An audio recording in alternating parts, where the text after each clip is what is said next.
राधे राधे गोविंद गोपाल राधे। राधे राधे गोविंद गोपाल राधे। जय श्री कृष्ण। संडे सत्संग में सभी का स्वागत है। श्री गुरुदेव श्री कृष्ण को याद करते हुए शुरू करते हैं आज का सत्संग।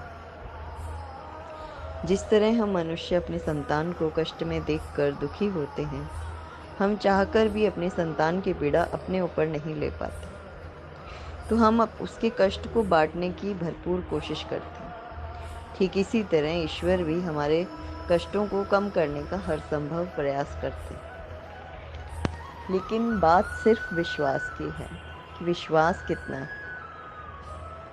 जब भी हम कोई गलत कार्य करते हैं तो हमारी आत्मा हमें एक बार रोकती है कि ये गलत है, इसे मत करो। लेकिन जो ये हमारा मन है, जो विषयों में आसक्त है, जो सांसारिक चीज़ों से भरा हुआ है, बार बार हमें उकसाता है, कर ले यार, क्या फ़र्क पड़ता है, एक बार कर लेंगे, कुछ नहीं होगा। तो ये जो उकसावा हमें मन देता है, उसी से हम गलतियां कर बैठते हैं।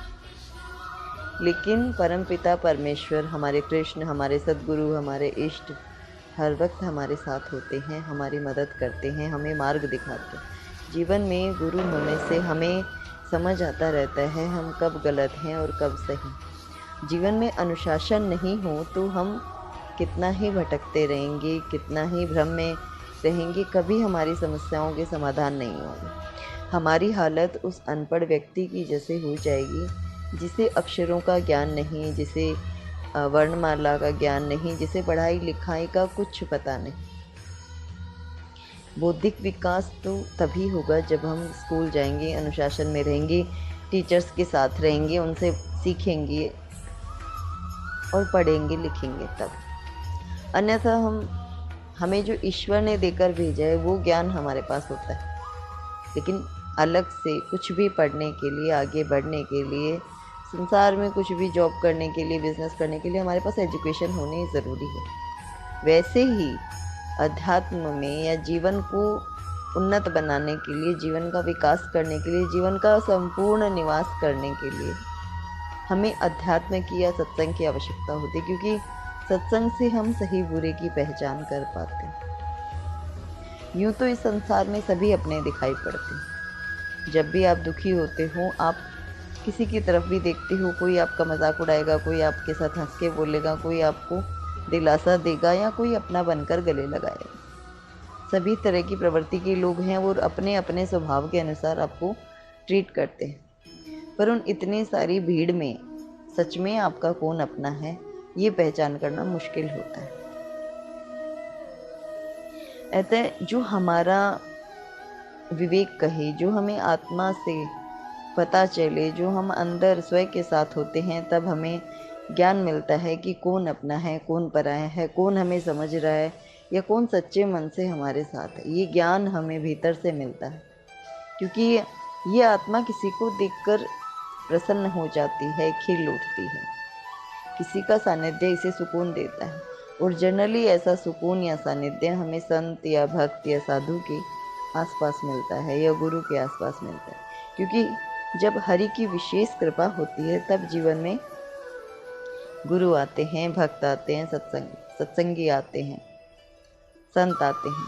तो जब उनका समावेश हमारे जीवन में होता है तो जीवन का रुख ही बदल जाता है। जीवन में एक सकारात्मकता आती है, एक खिलावट आती है, हमारी नेगेटिविटी कम होने लगती है। क्योंकि संगत का फर्क बहुत पड़ता है कि हमारी संगत कैसी है और हम पर प्रभु की कितनी अनुकंपा है, ये हमें कैसे पता चले। आज ही एक सत्संग में पढ़ा कि कलकत्ते में कोई डॉक्टर थे, उनकी माता बीमार थी। उनकी माता के प्राण कब चले जाएं उसे पता नहीं था। रात का समय था, माँ ने कहा, बेटा अंजीर खाने की इच्छा है। उस ज़माने में बम्बई से कलकत्ता अंजीर मंगवाना पॉसिबल नहीं था। रेल मार्ग में बहुत समय लगता, हवाई जहाज उपलब्ध नहीं थे, फ़ोन की व्यवस्था नहीं थी। तो डॉक्टर साहब बहुत दुखी हो गए कि अपनी माँ की इच्छा कैसे पूरी करें। तो वे बैठे बैठे निराश होकर प्रभु से प्रार्थना करते, हे भगवान, क्या मैं इतना अभागा हूँ कि माँ की अंतिम चाह को पूरी नहीं कर सकता। उसी समय किसी ने दरवाज़ा खटखटाया, रात का समय था। तो डॉक्टर साहब ने सोचा कोई रोगी होगा, तो उन्होंने काफ़ी झुंझलाहट के साथ कहा कि मैं अभी नहीं जा सकता, बहुत परेशान हूँ, मैं बिज़ी हूँ। तो उन्होंने कहा कि आप दरवाज़ा खोलिए, मैं बुलाने नहीं आया, मैं कुछ देने आया हूँ। तो जैसे ही गेट खोला, कोई खड़ा था, उन्होंने कहा कि हमारे साहब अभी बम्बई से आए हैं, वे आपके लिए अंजीर लाए। अंजीर का नाम सुनते ही डॉक्टर साहब उछल पड़े, खुश हो गए, क्योंकि उनकी माँ को बहुत अंदर से इच्छा थी कि वो अंजीर खाएं मरने से पहले। अपनी माँ को जाकर उन्होंने अंजीर दिए और कहा कि माँ, ये अंजीर भगवान ने आपके लिए भेजे हैं। तो उस टाइम जो उनका सुकून था, जो उनको फील हुआ, उसको हम शब्दों में नहीं बता। तो प्रभु ऐसी अनुकंपाएं हम पर करते रहते। वे जब अपनी संतान को कष्ट में देखते हैं तो उसकी पूर्ति वो कैसे भी करने का प्रयास करते। ठीक वैसे ही जब हम माता पिता हैं, तो जब हम अपने बच्चे को कष्ट में देखते हैं या उसकी कोई इच्छा होती है, बच्चा बीमार है, तो हम उसको हर संभव प्रयास करते हैं कि वो जल्दी से जल्दी ठीक हो जाए, उसकी मन की चीज़ें उसे देते हैं, उसके आसपास रहते हैं, उसका ध्यान रखते हैं। वैसे ही परमपिता हमारे पिता हैं। जब हम उनसे सच्चे मन से प्रार्थना करते हैं, उनको पुकारते हैं, उनको बुलाते हैं, उन्हें अपनी मन की बात कहते हैं, तो वो ज़रूर उसको पूरा करते हैं। लेकिन जीवन में साथ ही हमारे भीतर ये विवेक होना चाहिए कि हम मन की बजाय आत्मा की सुनना शुरू करें, क्योंकि आत्मा सिर्फ एक बार संकेत देती है, गुरु एक बार संकेत देता है, हरि आपको बार बार संकेत देते हैं।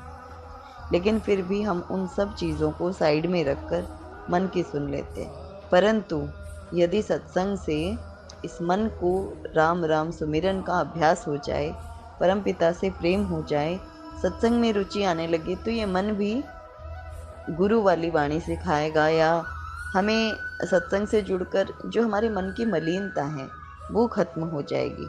वो खत्म होने से हमारे भीतर एकाग्रता आएगी और विवेक की जागृति होती है कि हम सही गलत की पहचान कर पाए। और ये पहचान सिर्फ हमारे खुद के डिसीजन होते हैं, जो हमें इष्ट की कृपा से, गुरु की कृपा से हमें मिलते हैं। हमें पता चलता है कि क्या सही है क्या गलत, क्योंकि जो हमारी हार्दिक इच्छा है, जो हमें यूँ हो जाए कि ये तो मुझे चाहिए ही चाहिए, वो चीज़ गुरु या ईश्वर भी कैसे भी करके आपको तक पहुंचा देते हैं।